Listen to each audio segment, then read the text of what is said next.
Stable भैंस channel में आप लोगों का स्वागत है।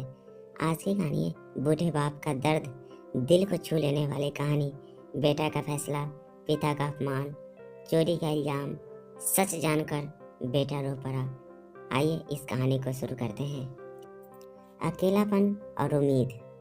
दिल्ली के एक छोटे से मोहल्ले में 65 वर्षीय राम प्रसाद मिश्रा अपने बेटे संदीप और बहू निशा के साथ रहते थे। राम प्रसाद जी ने अपनी पूरी जिंदगी मेहनत, मजदूरी और खेत बेचकर बेटे को पढ़ाने लिखाने में लगा दी थी।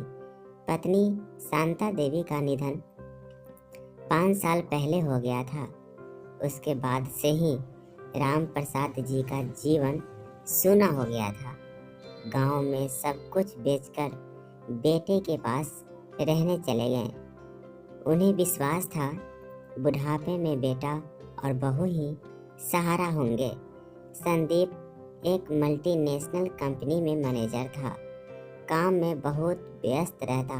घर की जिम्मेदारी लगभग पूरी तरह बहू निशा पर थी। बदलता व्यवहार। शुरुआत के दिनों में निशा बहुत मीठा बोलती थी। रोज खाना नाश्ता पूछती, दवा पानी समय पर देती। राम प्रसाद जी को लगता, वाह, मेरी बहू तो सच में बेटी जैसी है। लेकिन धीरे धीरे निशा का असली चेहरा सामने आने लगा।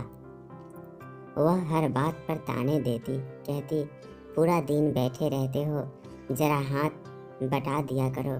कभी कहती, घर का खर्चा बढ़ रहा है आपके कारण, और कभी सीधा ताना मारती, मुफ्त की रोटियां तोड़ने की आदत है आपको। राम प्रसाद जी चुप रहते, बेटे की शिकायत नहीं करते। सोचते, बेटा नौकरी में व्यस्त है, अगर इसे बताऊंगा तो उसके परिवार में झगड़ा हो जाएगा।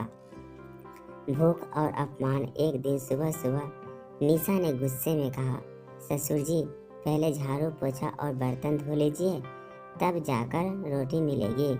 कमजोर शरीर के बावजूद राम प्रसाद जी ने सब काम किया। फिर थककर रसोई में गए, लेकिन वहाँ खाना नहीं था। जो रोटी उन्होंने मांगी थी वह निशा ने घर के कुत्तों को डाल दी थी। भूख से परेशान होकर उन्होंने पानी पी लिया और चुपचाप कमरे में बैठ गए। रात को बेटा संदीप लौटा। उसने पापा से पूछा, पापा खाना खाया? राम प्रसाद जी ने मुस्कुराया, हाँ बेटा, खा लिया। तू चिंता मत कर। लेकिन असलियत यह थी कि उन्हें 24 घंटे से ऊपर हो चुका था। पेट में अन्न का एक दाना तक नहीं था। चोरी का इल्जाम। अगली सुबह निशा चिल्लाने लगी, मेरे पर्स से 1000 रुपये गायब है। यह और कोई नहीं, यही बूढ़ा चोर है। राम प्रसाद जी काँप उठे, बहू, मैं कसम खाता हूँ मैंने नहीं लिए। मैं भला क्यों लूँगा तेरे पैसे? लेकिन निशा ने अपमानित किया, नाटक मत करो। जब तक पैसे वापस नहीं मिलेंगे खाना भूल जाओ। हराम का खाने की आदत पड़ गई है तुम्हें। राम प्रसाद जी की आंखें भर आई। पत्नी की तस्वीर के सामने बैठकर बोले, शांता, देख रही हो ना तुम्हारा राम कितना अपमानित हो रहा है। काश तुम होती तो मुझे इस हाल में ना देखती। बेटे की आंखें खुल। शाम को संदीप आया। उसने पिता को कमजोर और थका हुआ देखा। पूछा, पापा आप ठीक तो हैं? पिता ने फिर वही मुस्कान दी, हाँ बेटा, बिल्कुल ठीक हूँ। तभी निशा बोली, आपके पापा बहुत चालाक हैं, दिन भर नाटक करते हैं और अब तो चोरी भी करने लगे हैं। संदीप चौंका, क्या कह रही हो? निशा बोली, हाँ, मेरे पर्स में 1000 रुपये निकाले हैं। संदीप को कुछ समझ नहीं आया, पर अगले दिन जब उसने अपना बटुआ खोला तो उसमें वही 1000 का नोट रखा मिला। तभी उसे याद आया, कल मीटिंग में ज़रूरत थी, उसने खुद पर्स में से पैसे निकाले थे। अब उसकी आंखें खुल गई। मतलब पापा पर झूठा इल्ज़ाम लगाया गया, घर छोड़ने का फैसला। इसी बीच निशा ने और अपमान किया। राम प्रसाद जी टूट चुके थे। उन्होंने सोचा, अब और नहीं सह सकता। बेटा है तो खुश रहे, लेकिन मैं क्यों उसके घर का बोझ बनूं? उस रात बिना किसी को बताए उन्होंने अपनी पुरानी थैली उठाई, पत्नी की तस्वीर रखी और घर से निकल गए। कदम सीधे रेलवे स्टेशन की ओर बढ़े। स्टेशन पर मुलाकात रेलवे स्टेशन के बेंच पर बैठे राम प्रसाद जी सूखी बासी रोटी खा रहे थे। आंखों से आंसू बह रहे थे। उसी समय संदीप वहां पहुंचा। वह पापा को देखकर दौड़ पड़ा, उन्हें गले लगाया और फूट फूट कर रोने लगा। पापा, मुझे माफ़ कर दो, सब मेरी गलती है। मैंने ध्यान ही नहीं दिया कि आप किन हालात में जी रहे हैं। राम प्रसाद जी भी रो पड़े। नहीं बेटा, गलती मेरी है। मैं चाहता था कि तेरी जिंदगी बर्बाद ना हो, इसीलिए सब चुपचाप सहता रहा। घर वापसी और तूफान। संदीप पापा को घर लेकर आया।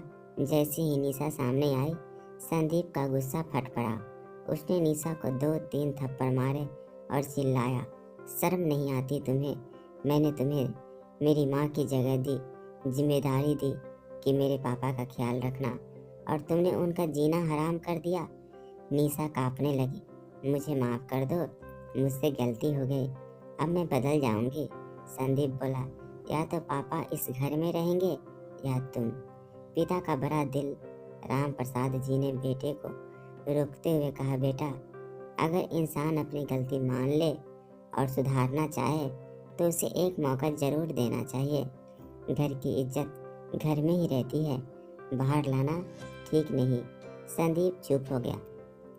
निशा रोने लगी। धीरे धीरे उसने सचमुच बदलने की कोशिश की। बदलाव और सुकून। अब निशा सुबह सुबह उठकर राम प्रसाद जी के लिए चाय बनाती, समय पर दवाइयाँ देती, उनके पैरों में तेल से मालिश करती। धीरे धीरे घर का माहौल बदल गया। राम प्रसाद जी की आंखों में पहली बार सुकून के आंसू निकले। उन्होंने आकाश की ओर देखते हुए कहा, शांता, देख रही हो ना, अब सब ठीक हो गया है। तुम्हारा बेटा अब अपने पिता को कभी अकेला नहीं छोड़ेगा। नैतिक शिक्षा। बूढ़े माता पिता बोझ नहीं होते, वे हमारे जीवन की जड़ें हैं।